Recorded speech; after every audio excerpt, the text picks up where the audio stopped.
Everyone, welcome back to Live Darts. We're joined by Dave Evans here in Manchester.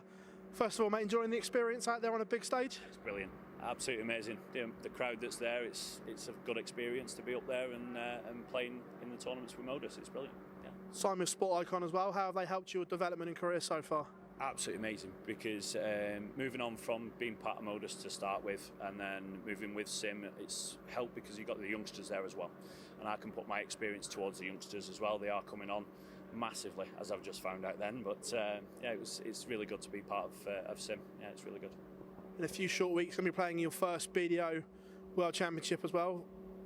Gutted that it's not at Lakeside, or still looking forward to it nonetheless? A little bit gutted it's not at Lakeside, because every dart player wants to play at Lakeside. That's the iconic stage that most of the best players in the world have been on that stage. So just going to take it on to move to the O2 and see what the experience brings from there. How's the preparation and mindset going for this? Obviously not been there before. Nerves kicked in yet? No.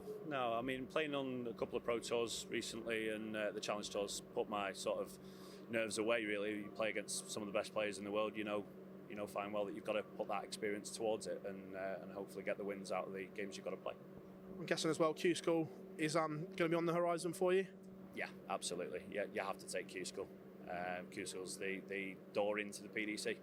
You have to take it and take it with a pinch of salt, move on from there and hopefully get your tour card and have 2 years with the best in the world. Can't not pick your brain about current BDO affairs as well. I can tell by your face you knew this was coming. Absolutely. Obviously, as a player, is it worrying times, all the things you see on social media? It is, slightly, because you've got so many people saying bad things about the BDO, what's going on. Me as a player, it puts doubts on certain things. Whether it's actually going to happen in January or whether there's actually going to be a BDO following. Putting all your time and effort and money into doing the BDO circuit, and then all of a sudden it's gone like a click of the fingers, and we'll just have to wait and see what comes from it, from what the WDF have said and what the BDO have said. But personal opinion, it's not looking good. You're not the first person to say it's worrying, and amongst players, including yourself, is there a general concern that the World Championships may not happen in January? Yeah, it is a concern that it may not happen. Obviously, we don't know until it comes out. Hopefully it does carry on and I can play in my first World Championships, but if it doesn't happen, then there's something got to be done about it. But we'll have to wait and see what they've said and move on from there, really.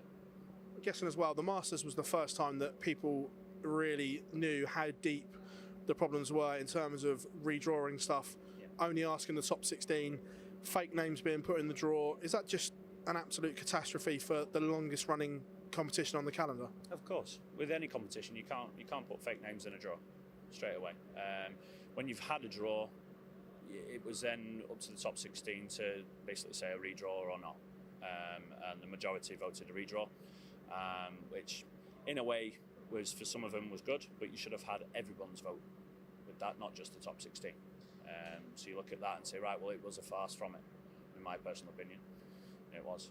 Again, from the outside looking in, I don't know Des particularly well, but it looks like he tries to do everything himself, and you've got to be a good liar to be a liar, because you've got to remember what you've said. And it just seems that there's so many things now unfolding in front of our very eyes, from social media arguments with players, managers, potential sponsors. Is he the right man to lead the BDO forward? Personally, I mean, I've spoke to Des quite a few times. He seems like a very nice bloke. The business side of it, I don't know much about what goes on behind closed doors. So if it did come to it, where it moving forward, probably not going to be the best person. But if he does start picking something up and moving forward from it and making it better, then fine, stay in the job. But if not, he needs to move. Personally. Dave, it's an absolute pleasure picking your brain for 5 or so minutes here in Manchester. Thank you very much as always, mate. Thanks, Phil. Thank you.